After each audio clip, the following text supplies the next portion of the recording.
Comment avoir plus de volonté?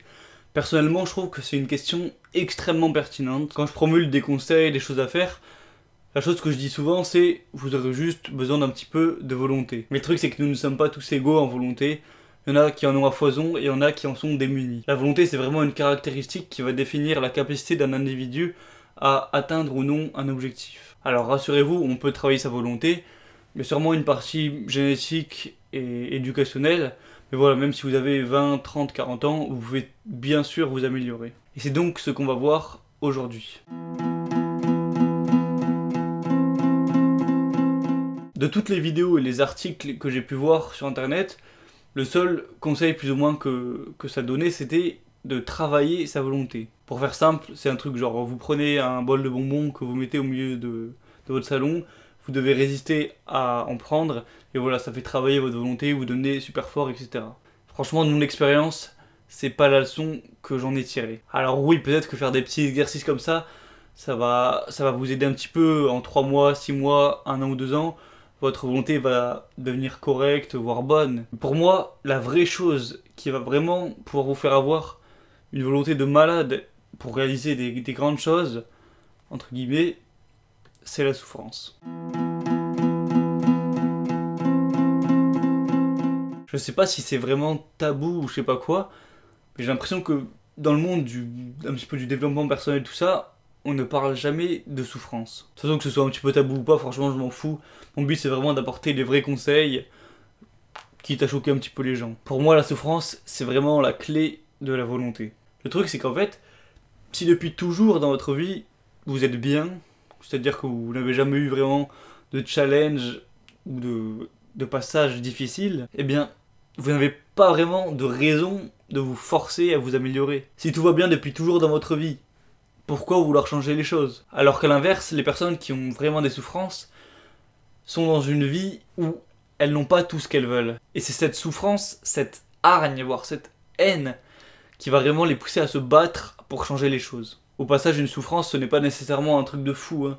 On voit souvent dans les séries ou dans les films des drames avec la famille qui meurt, tout ça. Ça, c'est vraiment le paroxysme. Ça peut être des choses bien moins importantes, comme par exemple une rupture amoureuse, se sentir mal dans sa peau ou détester son travail. Alors bon, c'est bien beau tout ça, mais peut-être que ça ne va pas vraiment vous aider.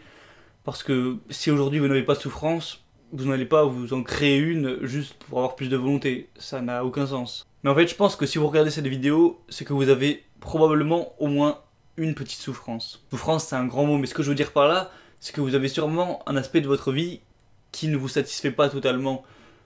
Quelque chose qui vous frustre, qui vous énerve, voire qui vous déprime. Si vous voulez plus de volonté, c'est bien que vous voulez de la force pour accomplir quelque chose. Si vous voulez accomplir quelque chose, c'est bien qu'il y ait un aspect de votre existence qui n'est pas au top. Alors maintenant que vous avez en tête ce qui ne va pas, vous pouvez considérer ça comme votre souffrance. Et vous allez utiliser ces émotions négatives, cette force, pour agir. Après attention, je tiens à préciser une chose primordiale, c'est de ne pas mettre dans le même sac souffrance et bonheur. Le fait de souffrir, ça ne doit pas altérer sur votre bonheur. Ne vous considérez pas comme malheureux, car cette souffrance que vous ressentez, d'un certain point de vue, ça peut être considéré comme un cadeau. Un cadeau qui vous permettra de réaliser de grandes choses, choses qui vont améliorer votre vie, voire améliorer la vie des autres. C'est ce qu'on appelle un mal pour un bien. Quand vous avez une souffrance, tout ce que vous voulez, c'est la combattre, la faire disparaître. C'est là le secret de la puissance que la souffrance va vous apporter. Vu que c'est quelque chose de ne pas commode à vivre, eh bien, vous allez naturellement vous battre pour faire partir ce mal-être. Par exemple, si vous souffrez parce que vous êtes mal dans votre peau, je sais pas, par exemple, si vous vous trouvez trop gras, cette souffrance que vous avez en vous, vous allez l'utiliser pour avoir la motivation d'aller en salle de sport et de manger sain pour maigrir. Si vous souffrez de pauvreté et que vous pensez vraiment ne pas avoir assez d'argent, cette souffrance que vous avez en vous, vous allez l'utiliser pour gagner plus d'argent et résoudre votre problème. Ça fonctionne vraiment comme un boost de puissance, de motivation.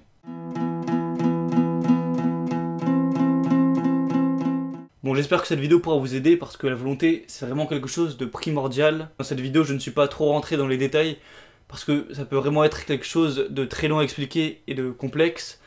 Mais peut-être qu'à l'avenir, je ferai une formation détaillée là-dessus. Si vous ne vous reconnaissez pas du tout dans le discours que j'ai mis, vous êtes un petit peu désavantagé par rapport aux autres. Mais ça ne vous empêche pas de vous améliorer en faisant des petits exercices dont j'ai parlé au début, comme résister à la tentation du sucre, ou aller courir de plus en plus longtemps, ou des choses comme ça.